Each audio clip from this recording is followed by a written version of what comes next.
everyone, welcome to the Memphis Zoo's virtual wild encounter. My name is Bella and I am here with one of our fluffiest ambassadors. But before I get started talking to you about her, I want to talk about the reason why I'm wearing a mask. You may have heard in the news that non-humans that are still mammals can get COVID-19. So here at the zoo we are doing all that we can to prevent spreading it between our coworkers as well as our animals. But because I do have an invertebrate here with me, I don't need to have my mask on. I am more than 6 feet away from any other mammal, so I'm going to take my mask off so that you can hear me better. So you may see all the legs that are on the table right now, and actually if I pick her up like this, she's pretty lightweight. But she's actually not this. This is her molt, and this is our actual tarantula. So this is her molt. She does shed her skin in order to grow. So you can see all of the places where her legs were, and you can even see the outer part of her fangs. But right here we have Miss Shakira. She is a Honduran curly hair tarantula. Sorry folks, we're having some issues with our camera, but we do have Shakira. She is a Honduran curly hair tarantula. She is found everywhere from Nicaragua down into Costa Rica throughout Honduras. So they live in those hot, humid forests there. So here at the zoo, we have to keep her enclosure pretty moist so that she can shed properly. So you can see all of the holes where her legs would go, where her fangs would go, where her pedipalps, these extra little legs, would go. And you can actually see her fangs right there. You can actually see they're pretty long. So she does have decent sized fangs, but because she's super relaxed, she does not mind hanging out here with me. She's really not a danger to me. Her venom is particularly powerful when it comes to other invertebrates, but it's really not an issue for humans. So she is what's called a New World tarantula. So she comes from South America. Other New World tarantulas would also be North American tarantulas, the ones that we have here. So she doesn't have super potent venom. Instead, you might be able to see that she has all of these fluffy hairs all over her body. And those hairs they have a big fancy name called urticating setae, and that's just really a fancy word for irritating hairs.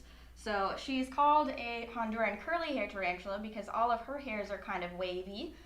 They have a little bit of curl to them. But she has these hairs, and if a predator is trying to eat her, she can actually flick those hairs right into their face. For those of you that work in construction, it kind of feels like breathing in fiberglass insulation. It's not a lot of fun. It can give you a big rash. So if you were a predator out there trying to eat her and then you got all those hairs in your face, you probably wouldn't try to eat her again. So that's how they protect themselves from bigger predators. If you see a tarantula from the old world, so from Asia and Africa, they actually will have a pretty potent venom that can be lethal to humans. But her venom is mostly just used for what she eats, which is going to be small insects. She can sometimes eat a little bit of a little tiny lizard or a mammal, like a small mouse. But for the most part, she's just going to stick to anything smaller than her. And we call her Shakira because she is from South America, and she's got her really cool hairs. And she did just molt like we were talking about, so she's extra beautiful right now. She was more of this light brown color that you can see, but now she is a little bit darker and her hair is a little bit fluffier. Today we are doing some enrichment with her. Enrichment is kind of like playtime for animals. So every day at the zoo we give our animals new enrichment, so it's kind of like getting a new toy every single day. It's like getting Christmas every single day. So we are trying out some sensory enrichment, so what she can feel and touch. Right now she's on a piece of felt, and she actually seems to really like it. Tarantulas actually smell kind of through their feet. So they have extra sensory hairs all around their little feet, and that's how she is able to feel and smell everything that's around her. And so she is feeling this felt and has decided it's quite nice to sit on right there. She is alive, but she's actually really calm. She is super content to just sit on this piece of felt. So I'll see if I can get her interested in anything else right now. But I'm sure you guys have some questions about her, so I will be happy to answer those. Well, Bella, just before we start in here, what is the purpose of these different type of, I guess, things for her to interact with? Yeah, so if she was out there in the wild, she would be doing all sorts of things would be coming near her all day, all sorts of new things. So she, for the most part, would stay in her burrow during the day and come out at night to hunt. But there would still be leaf litter falling all around her, new scents and smells, things walking through. So we try to recreate that here at the zoo. We do it for all of our animals. So whether we give them different foods to try, or different toys to play with, or something new to just walk on, it really helps keep their mind sharp and lets them experience something new so that they're not just sitting in the same place all day. I'm sure a lot of people who are following the safer at home measures right now kind of feel like they're getting bored at home at this point. But Shakira, who stays at home every day, gets something new to play with, so she doesn't get bored. That's great. Well, let's start with our usual hellos here. We've got Cynthia, hi from Paris, Tennessee. Hi, Cynthia. We've got Melanie, who wants to comment that you have some serious courage. I am scared of spiders. A lot of people are scared of spiders. It can be a genetic fear. It's called arachnophobia, but it is definitely something that you can unlearn. They are actually super fun, sweet little animals. They all have their own personalities. Shakira, for the most part, is kind of a lazy spider. She just likes to sit around and be adorable and fluffy. But there are our other spider, Rose, really likes to explore new things and try new things. So tarantulas in particular are a really good place to start if you are arachnophobic because they are so fluffy and cute. No, and I couldn't agree more. Okay, let's get into some questions here. We've got Katie, who'd like to know, how old is she? So she wasn't born in our care here at the Memphis Zoo, but we think she's probably around 6 years old based on her size. When they're this size, they're basically full grown. They can grow a little bit more throughout their life whenever they molt, but this is a full adult size. So she is mature at this age, and they reach maturity about 4 to 6 years old. So she's most likely at least 6. All right, we've got Maddie, age 12. Are they nocturnal? That's a good question, Maddie. So yeah, she is pretty nocturnal. She is most likely to get picked up during the day by a bird that would try to eat her. So instead, she waits until nightfall when most of the birds are asleep, and then she comes out and hunts for her food. I got it. And just kind of keeping on that subject there, Isaiah, age 9, and Anaya, age 6, would like to know, what does she eat? Ooh, I like that question. She would eat pretty much anything that was smaller than her out in the wild. So any sorts of bugs that would cross her path, lots of caterpillars, maybe a cricket or two. And every once in a while, she might be able to catch a small lizard or mouse, so she could snack on those. Here at the zoo, we do give her crickets once a week. Oh, fun. Yeah. All right. Well, we did see those big old fangs in that mold, and now we get that age-old question: acidity, can it hurt people? So it probably wouldn't feel good if she stung or if she bit me. Her fangs, like we saw, are pretty long, so it would feel like a needle going into your skin, but it really wouldn't hurt more than a bee sting. It might get a little bit swollen, but her venom and all of the venom from tarantulas in the Americas is not lethal to humans. It still wouldn't feel good though, and we wouldn't want her to be upset, but it's very unlikely that she would be able to really hurt us because their venom actually lacks the protein that would allow us to be allergic. So technically, we can't be allergic to spider venom. But if you do see a spider out in the wild, it's always best to just leave them alone and admire them from afar. Well, that's good advice. Brainy, like to know, does she sleep a lot? So she likes to sleep during the day. She's kind of a napper. She does these programs a lot, and so she likes to just sit on her hands and kind of drift off into her own world. She seems to be really relaxed no matter what she's doing. And Kaden, age 5, like to know how many species. Oh, and Caleb, sorry, Kaden and Caleb would like to know how many species of spiders are there in the world. Hi, Kaden and Caleb. I have no idea how many there would be in the world of all the spiders. Invertebrates in general make up 95 to 99% of life on Earth. So there are tons of species of spiders, and there's tons that we don't even know. So There really isn't an answer at this point, but there's a lot. We do have a not so happy fan here wants to know, why are we always highlighting spiders? What is so important about spiders in our ecosystem? I actually really like that question because a lot of people are afraid of spiders or they just step on them if they see them in their house. But spiders, like every animal, have a really important role in their ecosystem. Spiders help us to keep down pest populations. So the spiders that we have here are going to be eating all of the roaches that we don't like in our houses. So they're super important to keep down pest populations. The spiders that produce webs, like the orb weavers we have here in Tennessee, will be able to catch mosquitoes, which can actually spread disease. So they're helping us out in a lot of different ways. And they're really important to understand and to be okay with. I have a couple of different house spiders in my house, and I just let them eat all of the pest bugs that end up in my apartment.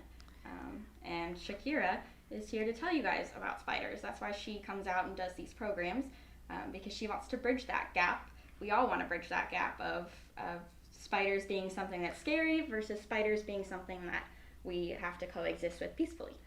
I get it. It's a tough fear with all those eyes and the legs. I get it. But at the same time, I hate roaches a lot more than I hate spiders. So I salute you, friends. Yeah. Well, we got a friend on YouTube here. 5-year-old James from Memphis wants to know if owls ever try to eat these spiders. Hi, James. So owls might try to eat these spiders because they are nocturnal birds. So that's actually a really good comparison. But they wouldn't be too much of a meal for an owl. Owls prefer to have a little bit more meat in their diet versus these guys who don't really have a whole lot to them. They're actually pretty lightweight. For the most part, I can't even really feel her on top of me. I recall that last time I had Rose stuff on my hand. It was very interesting. Yeah, they have, actually they kind of have little paws like a dog or a cat. So they have these little tiny claws at the ends of their feet. And those little claws are what helps them to be able to hold on to all sorts of things, including our hands or our gloves. So you can feel their little paws when they touch you, but otherwise they're pretty lightweight. All right. Oh, here's a fun one. Abby H10. And before I get on to Abby's question, I do apologize because we are having some little issues with our cameras keep blocking out, but I'm going to work on that while we answer this next question. How do you know that she's a girl? That's a good question. So there are a couple different ways that you can tell the gender of spiders. The best way to tell is by looking at their molts. So her molt is a little bit dry right now, but if you were to look at her molt when she had just molted, the part that I'm holding is where her abdomen would be, and there's a little flap of skin that can tell us whether she's a boy or a girl. That is the most direct way to tell. But if they're old enough, if they're sexually mature, then you would be able to tell by either looking at their pedipalps, which are the little tiny legs that they look like a leg, but they're not a full leg.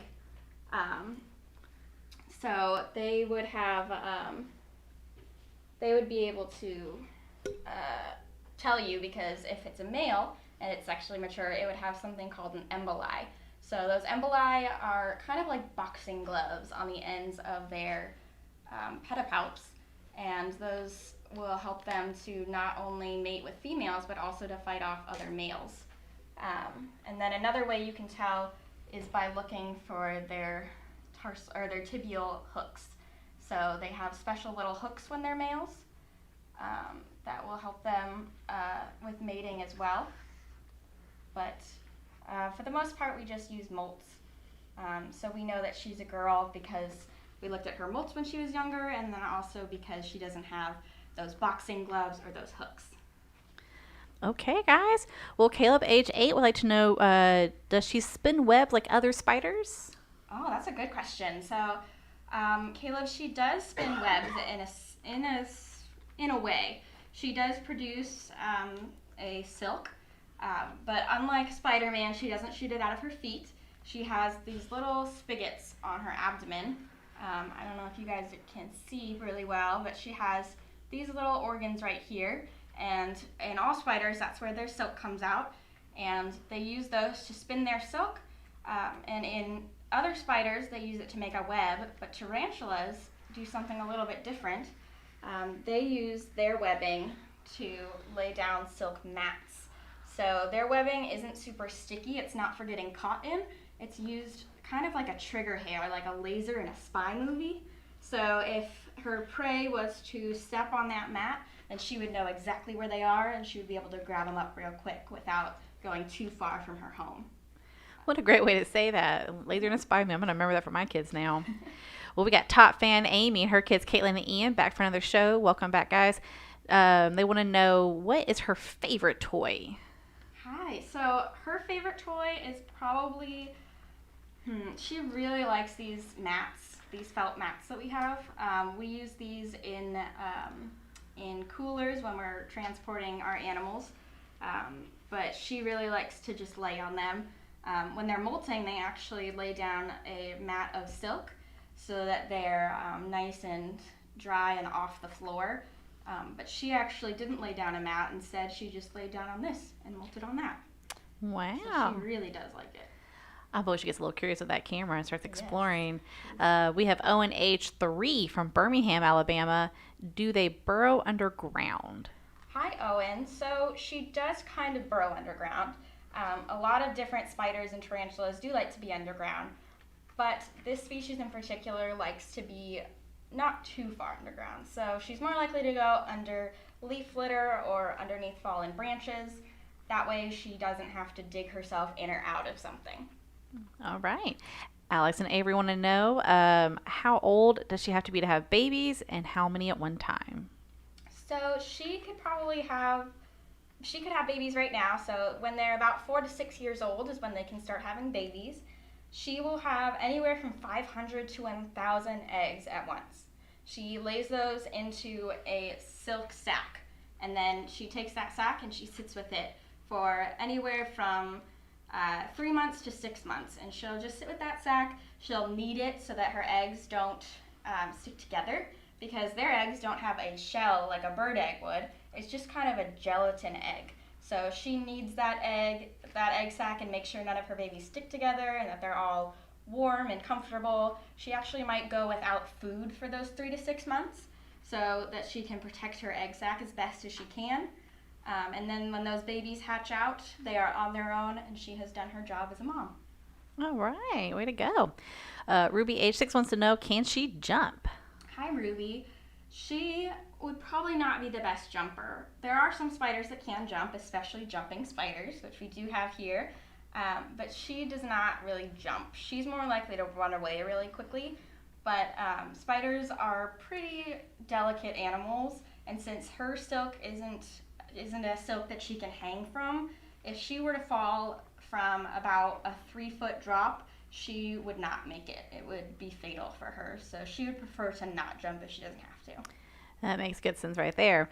Grayson would like to know, how many times will they molt? That's a good question, Grayson. She molts depending on how much food she eats, depending on what the environment around her is like, and depending on how old she is. When they're babies, they're going to molt pretty much every single week. They're growing really fast. They're consuming the rest of their egg yolk, so they're getting a lot of protein. But at this age, when she's pretty much fully grown, she only really molts once or twice a year. So the fact that we have her molt here and it's fresh is actually a pretty cool experience. We might not see it again for a while. Well, how lucky for all of us. Yeah. Okay, and Emily, age 7, wants to know more about that movement. Does she always move that slowly, or can she ever pick up speed if she really wants to? So she can move really fast when she wants to.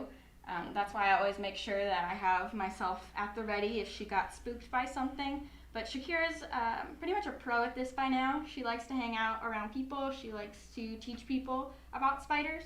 So she's used to being out with movement all around. So right now, the fact that she's moving slow shows me that she's pretty relaxed, and she's actually just checking things out at her own pace. Instead of, like, you might be on Christmas just wanting to open all of your presents, she likes to savor the moment and spend as much time as she can on each one. Well, that's kind of going back to our Look It's Me on Twitter asking, do they have individual personalities? So I'm guessing he's talking about the different tarantulas we do here at the Memphis Zoo. Yeah, so they absolutely do have different personalities. I think a lot of people don't think of them as being individuals, but they definitely are. Shakira here really likes to sit and watch things happen around her, feel everything that's going on around her. Our other ambassador tarantula, Rose, who's a rose hair tarantula, she is more adventurous and more likely to explore things. So I've worked with over 300 tarantulas in my career, and they all have different personalities and different ways of doing things. And of course, Shakira is your favorite so far, right? Yes, she's adorable with her curly hair. Okay, we got ONH3 back in Birmingham again. How much can the spider lift compared to its body weight? Oh, that's a good question. I don't know for sure. They're not really known for being super strong. There are species of bug that can lift more than humans can lift comparatively. We do have the Eastern Hercules beetle here in Tennessee, and those guys are super strong. They're one of the strongest invertebrates out there. But these guys aren't really made for that. She could probably lift this log if she really needed to, but this log is pretty lightweight. So I would say not too much. She's not meant for strength necessarily. She's more meant for catching her prey. Now we do have Caden, age 10, asking about volunteering here at the zoo. We see your question, and we're excited that you want to be a young veterinarian. I would recommend you and Mom head over to our website, memphiszoo.org/volunteer for more information. We're going to continue on with these questions. Jessica would like to know more about why they produce a smell from their feet. So they do smell from their feet. That's just where their sensory organs are. They don't have a nose like we do, so they don't smell like we do necessarily. They more taste the chemicals that are all around them. So she's kind of tasting this wood right now that she's standing on. And that's through the hairs that she has on her feet and some other organs in there. And it's mostly just because that's what's in contact with the ground. That's what's in contact with her environment. So whatever she's touching her environment with is what she's then able to understand. So as she walks around, she's able to understand through that. Their eyesight is not super great. There are some spiders that have better eyesight, but the tarantulas in particular mostly use their eyesight to see movement and light so that at night they can see their prey. So she doesn't really use her eyes to see much, and she doesn't have a nose. So she instead uses her feet to understand the world around her. Okay, and Isaiah and Anaya are back with another question. They'd like to know, are tarantulas the biggest spiders in the world? Hi guys, so there are tarantulas, there is one tarantula species that is the biggest in the world. They are, I believe it's the Theraphosa blondie, which is the giant bird eater tarantula. They have a really scary name, but they don't actually really eat birds. The person who discovered them saw one eating a bird, but it was most likely just a bird that had already passed away. But they're about the size of a dinner plate. So they're about Holy a cow. foot long. They're actually really cool to work with. You can hear their skeleton moving, their exoskeleton. It sounds like armor. But tarantulas in general are the biggest of the spiders. Yikes. Even for this moderator, that may be a challenge one day if I ever came to Memphis Zoo, but Yeah. I would definitely try my best. Andrea wants you to dispel a rumor. Is it true if you breathe on them, they get mad? So, because they sense the world through vibration, they don't have ears either. So they have very different senses than us. Sometimes those vibrations, even the vibration of our breath through the air, can be uncomfortable for them. Shakira is pretty comfortable with it. I'm probably breathing on her a little bit right now.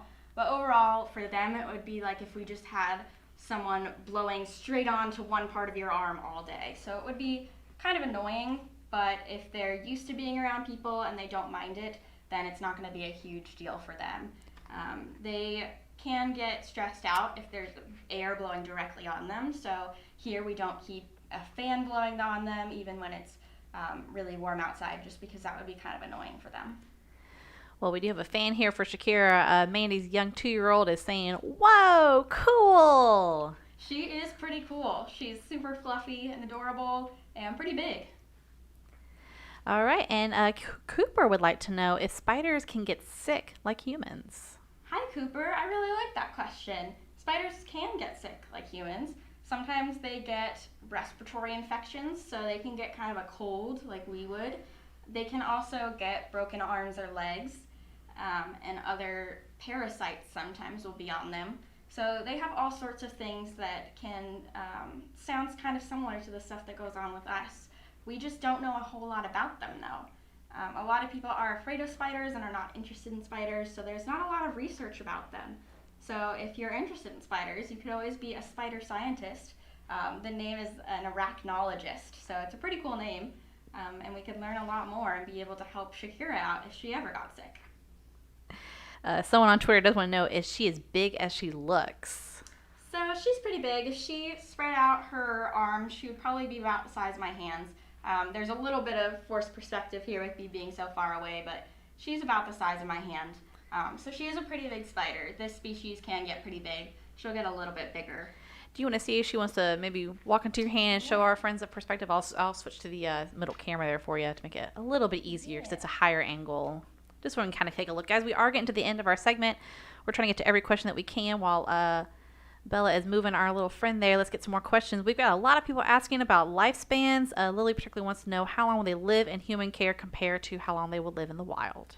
Hi, Lily. So the females will live about 20 to 25 years in human care.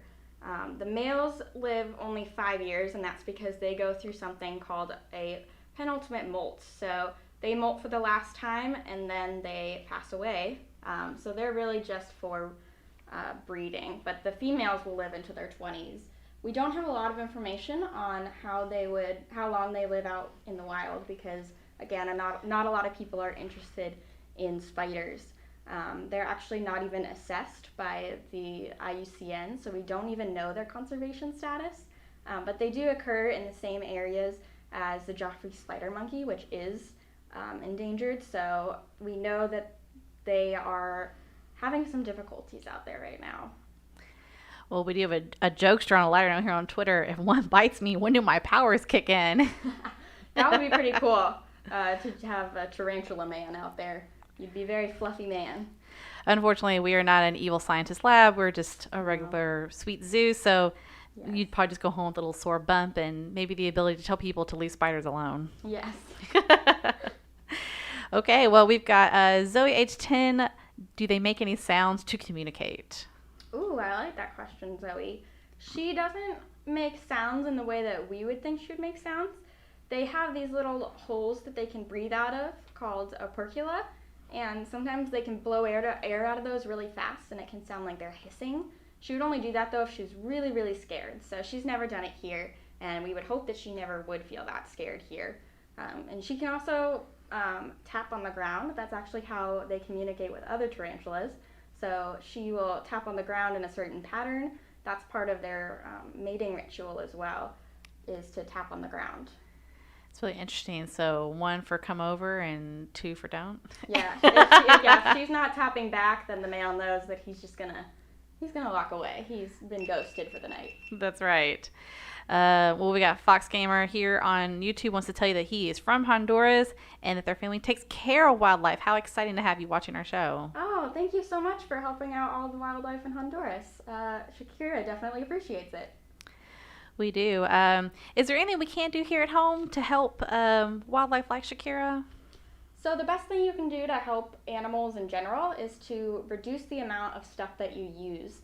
So the average family in a month uses 60 plastic bags at the grocery store, which is a lot of plastic bags. So if you just buy a couple of reusable bags, you're preventing those 60 bags from ever being made because plastic actually can't be reused in a lot of different ways, and it's on our planet forever. It takes over 1,000 years to decompose, and it really just turns into microplastics, which are what we see a lot in the ocean. So it really is helpful if you just reduce the amount of stuff that you use, and you get a lot of reusable stuff as well. You can also make sure that you're not stepping on spiders that you see in your own house. If you see a spider, you can use a cup and a piece of paper to relocate it outside, or you can be like me and just keep them inside to take care of all of the roaches that you might see inside of your house. But Shakira wants to say thank you for joining us today. She obviously had a great time. She's about ready for another nap, but she was super excited to tell you guys all about spiders, and hopefully some of you out there are a little bit less arachnophobic after this. So thank you guys so much for watching. If you would like to help out the Memphis Zoo during this time, you can check out our website for a link to our relief fund. But thank you so much for watching. We'll see you guys next time.